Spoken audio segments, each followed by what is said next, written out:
Kim Chiu at Paolo Avellino, balik Pilipinas na. Pagtatapos ng seryeng What's Wrong with Secretary Kim, inabangan at kinakiligan ng mga Kim Pao fans. Kasalang Kim Pao, pinakamagandang kasal sa TV.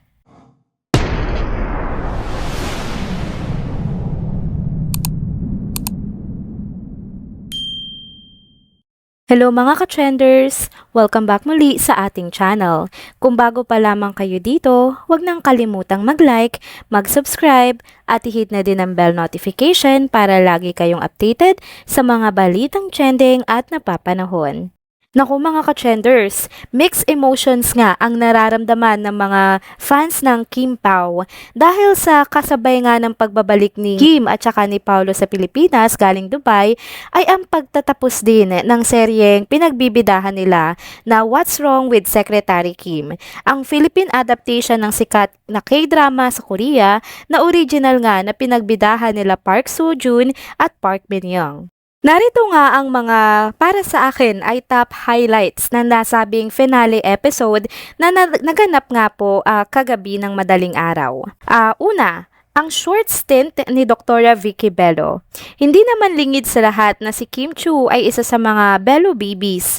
Ipinost nga ito ni Dr. Vicky Bello sa kanyang IG account na may caption na ganito: Lights, camera, action. Tune into What's Wrong with Secretary Kim on VU to see Dr. Vicky Bello play Dr. Vicky Bello. At Chinita Princess is a hashtag Bello baby on and off screen. Thank you to the team that made this so fun to do.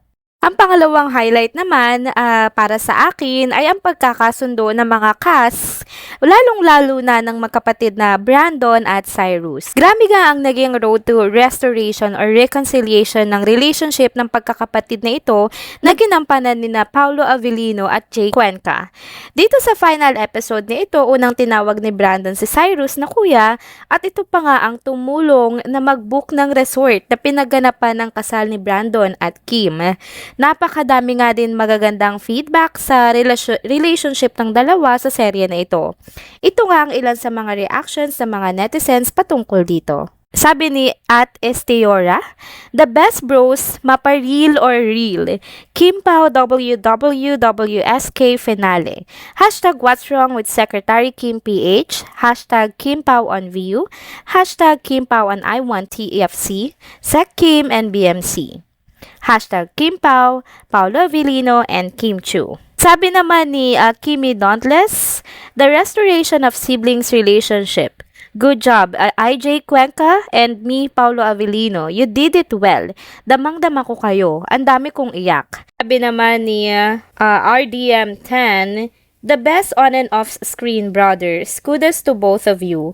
BMC X Cyrus officially signing off. Congrats.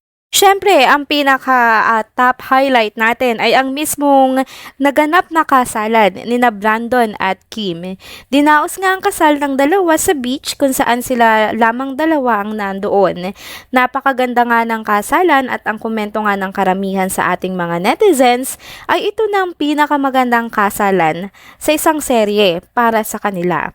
Ang nasabing kasalan nga ay tinernuhan pa ng napakagandang view ng beach na may pangalan ngang Amorosa Island na pinaganapan ng kasal nila Brandon at Kim.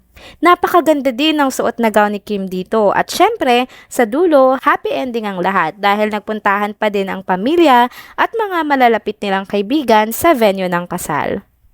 Of course, laugh trip din ang video ni Philip kay Kim pagkatapos ng kasalan at madami din ang sobrang natuwa sa pagkaka-reconcile ni Philip sa kanyang asawa or dating asawa na si Laura over the phone. Pati na din ang mga video greetings ng ilan pa sa mga malalapit na kaibigan nila Brandon at Kim. Agaw eksena din sa dulo ang pagkakabuko ng relasyon ni Sara at Baldo sa dulo na kinatuwa din ni Kim. Meron pang bonus sa pinakadulo, ang pinakakinakikilagan ng lahat ay ang pangako nga ni Brandon kay Kim na pasasayahin niya ito for the rest of her life. Isa nga sila Kim Chiu at Paolo Avellino sa pinakabagong tandem na nagpapakilig sa industriya ng show business sa panahon ngayon. Hindi lang sila basta love team, sila din ang sinasabing bagong standard nga pagpapakita ng love team na may organic chemistry at charm. Sa kanilang mga proyekto, hindi lang sila nagdadala ng saya sa mga batang manonood, kundi pati na rin sa mga mas matatanda. Mas madami nga po atang fans na senior citizen na ang dalawang ito. At pinapakita nila talaga na kahit gaano katagal bago sila magkasama sa isang proyekto, ang pagdating nga ng itong tamang panahon na to ay ang nagdala sa kanila sa isa't isa. Talagang si Kim Chiu at Paolo Avellino nga ang bagong standard ng love and romance on screen at madami nga ang umaasa din na umabot ito hanggang off-screen. Kayo mga ka-trenders, napanood nyo na ba ang final episode ng What's Wrong with Secretary Kim?